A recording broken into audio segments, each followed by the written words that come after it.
Dimana kalau kita bicara NPK DGW fertilizer, untuk sumber nitrogennya kita menggunakan amonium sulfat, amonium klorat, dan juga urea. Sedangkan steam kompon sumber nitrogennya dari asam nitrat, amoniak, dan urea.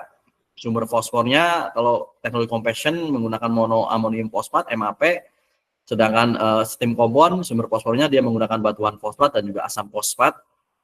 Untuk sumber kaliumnya teknologi compaction menggunakan kalium chloride KCl ataupun MOP. Sedangkan ada juga yang menggunakan kalium sulfat atau sulfat of potas SOP. Untuk sumber kalium dari steam kompon itu sama, kalium chloride dan juga kalium sulfat. Nah, mungkin perbedaannya dari raw material sendiri yang paling beda adalah sumber lainnya, yaitu filler, tanah liat. Kita bicara steam kompon itu menggunakan asam sulfat dan juga filler, tanah liat. Oke, next. Kalau kita bicara proses teknologi compaction, jadi prosesnya seperti ini. Jadi prosesnya adalah raw material yang sudah dihitungkan sesuai dengan formulasi, ditimbang sesuai formulasi nitrogen, fosfor, kaliumnya, dan unsur hara lainnya itu ditimbang, setelah itu disatukan, di mixing. Sudah dari beberapa sumber, dari kita mixing, setelah di mixing, kita didistribusikan ke mesin kompaktor. Dari mesin kompaktor itu akan keluar bentukan lembaran waffle yang seperti gambar di layar. Dari bentuk lembaran waffle ini akan dipotong-potong, akan dicacah sesuai dengan ukuran yang kita inginkan, yaitu sekitar 2-4 mm. Ketika pencacahan itu yang oversize atau undersize, dia akan dibalikan lagi, akan didistribusikan lagi masuk ke dalam mesin compaction setelah melalui proses pengayakan. Ketika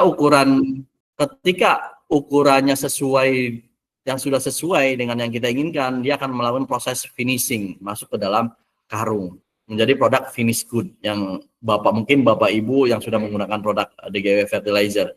Nah, itu yang hasil akhir daripada proses compaction kompon ini. Oke, next. Ini beberapa mungkin perbandingan teknologi compaction kompon dan steam granulation kompon. Jadi skala pembuatan teknologi compaction kompon ini setiap bubuknya presisi, karena dalam sekali pembuatan tidak terlalu banyak, sekitar 50-100 ton dalam satu kali pembuatannya.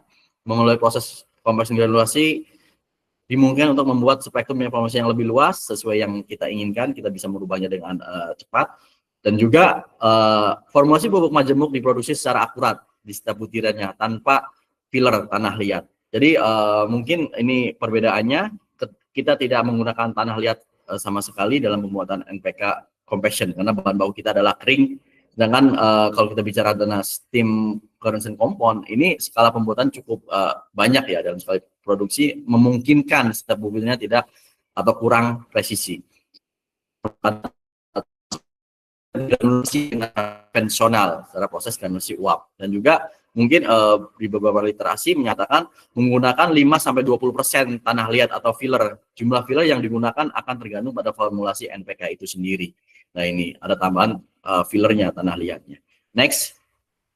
Oke, lanjutnya tingkat fleksibel tinggi, pabrik dapat menyesuaikan produksi dengan permintaan pasar. Berikutnya adalah base nitrogen. Base nitrogen kita teknologi compaction kompon adalah amonium, di mana pelepasan unsur haranya yang slow release, sehingga mampu menyediakan nitrogen lebih baik sesuai dengan kebutuhan tanamannya. Sedangkan kita sudah mengetahui bahwa steam granulation kompon itu base-nya nitrogen, di mana base nitrogen ini fast release ya, dalam bentuk nitrat ini fast release.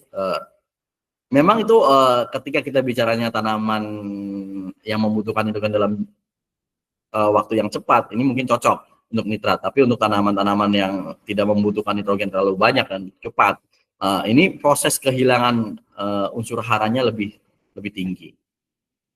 Dan sumber fosfornya pun kita menggunakan MAP, di mana MAP ketersediaannya atau tersedia di dalam kandungan pupuk itu, ketersediaannya itu lebih baik, yaitu 82%. Dan sedangkan dari batuan fosfat itu cuma 3%. Nah, ini yang membuat perbedaan di sini. Nah, secara bentuk butiran pun kita berbeda. Kalau kita bicara bentuk butiran teknologi compaction compound, dia bentuknya pipih dan tidak homogen. Sedangkan granul compound itu bentuknya homogen.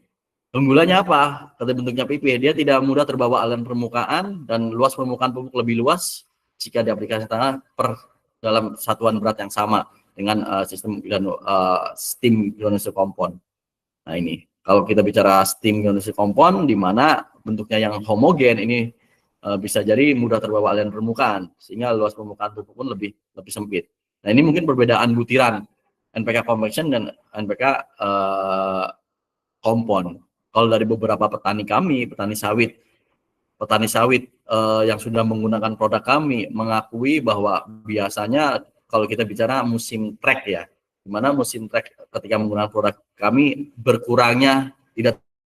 Sawit Pro terus tumbuh.